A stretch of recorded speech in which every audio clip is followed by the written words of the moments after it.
AI वापरामुळे सर्जनशीलता येणार नाही.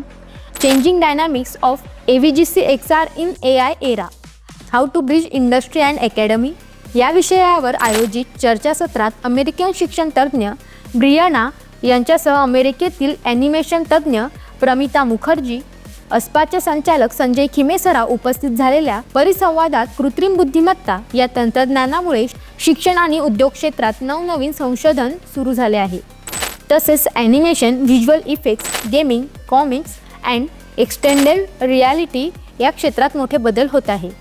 याचा वापर वाढला असला तरी त्यामध्ये सर्जनशीलता येणार नाही, ते कृत्रिमच दिसेल आणि नैसर्गिक हे नैसर्गिकच असल्याचे मत तज्ज्ञांनी मांडले आहे. तसेच देशाच्या अर्थव्यवस्थेत शिक्षणाचा महत्त्वाचा वाटा आहे. कुशल मनुष्यबळ निर्माण करणे, नवसंशोधनाला चालना देणे आणि उद्योगाच्या गरजा पूर्ण करणे हे महत्त्वाचे आहे. आपण बघत होतात मोठी रेष अर्थात बिग लाईन. व्हिडिओ आवडल्यास चॅनलला सबस्क्राईब, लाईक आणि शेअर करायला विसरू नका.